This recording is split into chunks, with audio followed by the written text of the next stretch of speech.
निशुम्भ शुम्भ गर्जनी प्रचण्ड मुण्ड खण्डिनी वने रणे प्रकाशिनी भजामि विन्ध्यवासिनी। त्रिशूलमुण्डधारिणी धराविघातहारिणी गृहे गृहे निवासिनी भजामि विन्ध्यवासिनी।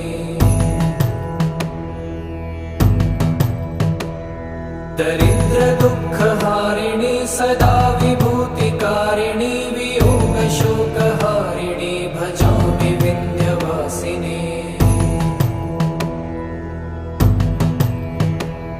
लसत्सुलोललोचनं लतासनं वरप्रदं कपालशूलधारिणी भजामि विन्ध्यवासिनी। कराब्जदान